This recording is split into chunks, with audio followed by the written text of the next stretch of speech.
त्याग का बल एवं सुखी प्राणियों के हृदय में गौ सेवा का बल प्रदान करें, जिससे वे सुख दुख के बंधन से मुक्त हो आपके पवित्र प्रेम का आस्वादन कर कृतकृत्य हो जाएं। ओम आनंद, ओम परमानंद, ओम सच्चिदानंद। नारायण नारायण नारायण नारायण नारायण नारायण। सर्वेश्वर सच्चिदानंद घन परम पिता परमात्मा की अति विशेष कृपा से आप हम सभी को श्री गोधाम तीर्थ पथमढ़ा के आनंद वन परिसर में श्रीमद् भगवद गीता के भावों को सुनने, समझने और विचार करने का परम सौभाग्य प्राप्त हो रहा है। कल हमने चौथे अध्याय के प्रारंभ में भगवान के श्रीमुख से सुना तीसरे अध्याय का जो कर्म योग का उपदेश हमने तुमको दिया है, वह सृष्टि के आदि काल में हमने ही सूर्य को दिया था। सूर्य ने मनु को, मनु ने इक्ष्वाकु को, वैवस्वत मनु को और मनु ने इक्ष्वाकु को, इस तरह से यह कर्म योग का दुर्लभ विज्ञान राज ऋषियों में चला आ रहा था। उसको बहुत समय हो गया, वह लुप्त हो गया है। वो ही कर्म योग का दिव्य ज्ञान मैं तुमको दे रहा हूँ। भगवान ने जब ये कहा कि मैंने ही सृष्टि के आदि में सूर्य को उपदेश दिया था और वो ही मैं आज तुमको उपदेश दे रहा हूँ, इसे सुनकर अर्जुन में एक स्वाभाविक जिज्ञासा जागृत हो गई कि जो अभी मेरे सामने बैठे हैं, इन भगवान श्री कृष्ण ने सृष्टि के आरंभ में सूर्य को उपदेश कैसे दिया था। इसे अच्छी तरह समझने के लिए अर्जुन ने भगवान से प्रश्न किया। अर्जुन उवाच अपरम भवतो जन्म परम जन्म विश्वत कथमेत दिव्यान्याम तव मादो प्रोक्तवा नीति। हे प्रभु, आपका जन्म तो अभी का है और सूर्य का जन्म तो बहुत पुराना है। अतः आपने ही सृष्टि के आरंभ में सूर्य से ये योग कहा था, ये बात मैं कैसे समझूं। अपरम भवतो जन्म परमम जन्म विवस्वता। आपका जन्म तो प्रभु अभी कुछ वर्ष पूर्व वसुदेव जी के घर हुआ, पर सूर्य का जन्म सृष्टि के आरंभ में हुआ था। आपने सूर्य को कर्मयोग कैसे कहा था? अर्जुन के इस प्रश्न में तर्क या आक्षेप नहीं है, जिज्ञासा है। वे भगवान के जन्म संबंधी रहस्य को सुगमता पूर्वक समझने की दृष्टि से ये प्रश्न करते हैं, क्योंकि अपने जन्म संबंधी रहस्य को प्रकट करने में भगवान ही सर्वथा समर्थ है और कोई भगवान के अवतार रहस्य को ठीक तरह से नहीं समझ सकता। प्रोक्तवा नीति में आपको सृष्टि के आदि में उपदेश देने वाला कैसे जानो। अर्जुन के प्रश्न का तात्पर्य है कि सूर्य को उपदेश देने के बाद से सूर्यवंश की मनु, इक्ष्वाकु आदि कई पीढ़ियों बीत चुकी है और आपका अवतार तो अभी का है। अतः आपने सृष्टि के आदि में सूर्य को उपदेश कैसे दिया था, ये बात मैं अच्छी तरह समझना चाहता हूँ।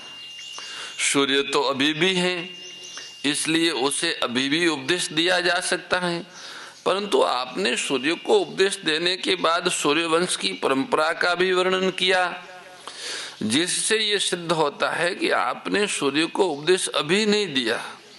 अतः आपने सूर्य को कल्प के आदि में कैसे उपदेश दिया, ये समझाने की कृपा करें। अर्जुन के इस तरह प्रश्न करने पर इसके उत्तर में भगवान अपना अवतार रहस्य प्रकट करने के लिए अपनी सर्वज्ञता का दिग्दर्शन कराते हैं। श्री भगवान उवाच बहुनी में वहती तानी जन्मानि तव चाह अर्जुन तान्यहं वेद सर्वाणि न तवम वेत्त परंतप। ओह, श्री भगवान बोले, हे परंतप अर्जुन, मेरे और तेरे बहुत से जन्म हो चुके हैं, उन सब को मैं जानता हूं, पर तुम नहीं जानते हो। अब तीसरे श्लोक में भगवान ने अर्जुन को अपना भक्त और प्रिय सखा कहा था, इसलिए पीछे के श्लोक में अर्जुन अपने हृदय की बात निसंकोच होकर पूछते हैं। अर्जुन में भगवान के जन्म रहस्य को जानने की प्रबल जिज्ञासा उत्पन्न हुई है, इसलिए भगवान उनके सामने मित्रता के नाते अपने जन्म का रहस्य प्रकट कर देते हैं। ये नियम है कि श्रोता की प्रबल जिज्ञासा होने पर वक्ता अपने को छिपा कर नहीं रख सकता, इसलिए संत महात्मा भी अपने में विशेष श्रद्धा रखने वालों के सामने अपने आप को कभी कभी प्रकट कर लेते हैं। गूढ़हु तत्वन साधु दुरावही आरत अधिकारी जहाँ पावही। संत महात्मा भी स्वयं छिपे रहते हैं और सबके सामने प्रकट नहीं होते, परंतु 3 अवसरों पर वे अपने आप को प्रकट कर देते हैं। जब कोई अत्यधिक श्रद्धालु साधक सामने आ जाए और उसमें उन्हें संत महात्माओं को जानने की तीव्र अभिलाषा हो, जब अपने किसी प्रेमी का शरीर छूटने वाला हो, जब संत महात्मा का अपना कहलाने वाला शरीर छूट रहा हो, दूसरे और तीसरे अवसर पर संत महात्मा उस व्यक्ति के सामने भी अपने आप को प्रकट कर देते हैं जिसमें उतनी अधिक श्रद्धा तो नहीं है, पर वह उन संत महात्मा का हृदय से आदर करता है और उन्हें जानना चाहता है। बहुनी में बहती तानी जन्मानी तब चा अर्जुन, समय समय पर मेरे और तेरे बहुत से जन्म हो चुके हैं, परंतु मेरा जन्म और तरह का है और तेरा जन्म और तरह का है। तात्पर्य है कि मेरे और तेरे बहुत से जन्म होने पर भी वे अलग अलग प्रकार के हैं। दूसरे अध्याय के 12वें श्लोक में भगवान ने अर्जुन से कहा था कि मैं और तू तथा ये राजा लोग पहले नहीं थे और आगे नहीं रहेंगे, ऐसा नहीं है। तात्पर्य है कि भगवान और उनका अंश जीवात्मा दोनों ही अनादि और नित्य है। तानिम वेद सर्वाणी, संसार में ऐसे जाति स्मर जीव भी होते हैं जिनको अपने पूर्व जन्मों का ज्ञान होता है। ऐसे महापुरुष युंजान योगी कहलाते हैं जो साधना करके सिद्ध होते हैं। साधना में अभ्यास करते करते इनकी वृत्ति इतनी तेज हो जाती है कि ये जहाँ वृत्ति लगाते हैं वहीं का ज्ञान इनको हो जाता है। ऐसे योगी कुछ सीमा तक ही अपने पुराने जन्मों को जान सकते हैं, संपूर्ण जन्मों को नहीं।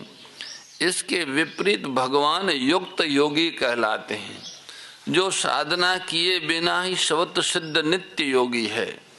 जन्मों को जानने के लिए उन्हें वृत्ति नहीं लगानी पड़ती, उनमें अपने और जीवों के भी संपूर्ण जन्मों का स्वाभाविक ज्ञान सदा रहता है।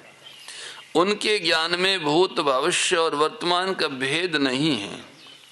उनके अखंड ज्ञान में सभी कुछ सदा वर्तमान ही रहता है, कारण कि भगवान संपूर्ण देश, काल, वस्तु, व्यक्ति, परिस्थिति आदि में पूर्ण रूप से विद्यमान रहते हुए भी उनसे सर्वथा अतीत रहते हैं। भगवान, मैं उन सबको जानता हूँ। भगवान की इस वचन से परमार्थ पथ के पथिकों को एक विशेष आनंद आना चाहिए कि हम भगवान की जानकारी में हैं। मैं भी सबको जानते तो हमें भी जानते हैं। भगवान हमें निरंतर देख रहे हैं, हम कैसे ही क्यों न हो, पर हैं भगवान के ज्ञान में ही, भगवान की जानकारी में ही है। ऐसा मानकर हृदय में आनंद आना चाहिए, क्योंकि हमारे प्रभु हमको जानते। न तवम वेत्थ परंतप, जन्मों को न जानने में मूल हेतु है अंतःकरण में नाशवान पदार्थों का आकर्षण, महत्व होना। इसके कारण मनुष्य का ज्ञान विकसित नहीं होता। अर्जुन के अंतःकरण में नाशवान पदार्थों का, व्यक्तियों का महत्व था, इसलिए वे कुटुंबियों के मरने के भय से युद्ध नहीं करना चाहते थे। पहले अध्याय के 33वें और श्लोक में अर्जुन ने कहा था कि जिनके लिए हमारी राज्य, भोग और सुख की इच्छा है, वे ही ये कुटुंबी प्राणों की और धन की आशा छोड़कर युद्ध में खड़े हैं। इससे सिद्ध होता है कि अर्जुन राज्य, भोग और सुख चाहते तो थे, अतः नाशवान पदार्थों की कामना होने के कारण वे अपने पूर्व जन्मों को नहीं जानते थे। जय भगवत गीते हो मैया, जय भगवत गीते। हरि कमल विहारिणी प्रभु हिय कमल विहारिणी सुंदर सुपुनीते। ओम जय भगवत गीते। कर्म सुमर्म प्रकाशिनी कामा शक्ति हरा, ओ मैया कामा शक्ति हरा। तत्व ज्ञान विकासिनी, तत्व ज्ञान विकासिनी विद्या ब्रह्म परा। ओम जय भगवत गीते। परम श्रद्धेय गौरीशी स्वामी श्री दत्त शरणानंद जी महाराज की प्रेरणा व मार्गदर्शन में विश्व के सबसे बड़े गौ सेवा संस्थान श्री गोधाम महातीर्थ पथमेड़ा द्वारा संरक्षित लाखों बीमार, विकलांग, वृद्ध एवं अशक्त गोवंश वेद लक्षणा गोमाता की सेवा के साथ साथ भारतीय गोवंश का संरक्षण, संपोषण, संवर्धन एवं उनसे प्राप्त पंचगव्यों का परिष्करण व विनियोग करना, घर घर गोपालन, गो अभ्यारण्य, घास चारा उत्पादन हेतु गोचर भूमि का विकास, गोपालन लोक संस्कृति के पुनर्जागरण हेतु वेद लक्षणा गो महिमा का प्रचार प्रसार करना तथा गोपालक किसानों के स्वावलंबन हेतु गो कृषि अन्न एवं गो दुग्धान का गुणवत्ता युक्त बाजार तैयार करना श्री गोधाम महातीर्थ का पावन उद्देश्य है। आप सभी दान दाता श्री गोधाम महातीर्थ पथमेड़ा द्वारा संचालित गो सेवा महाअभियान में बढ़ चढ़कर सहयोग कर लाखों बीमार, विकलांग, वृद्ध एवं अशक्त गोवंश के गोग्रास सेवा हेतु श्री गोधाम महातीर्थ पथमेड़ा लोक पुण्यार्थ न्यास के बैंक ऑफ बड़ौदा खाता संख्या 084901000238827 IFSC कोड BARB 0 ASHRAM शाखा आश्रम रोड अहमदाबाद में गोग्रास सेवा निमित्त जमा कर सकते हैं।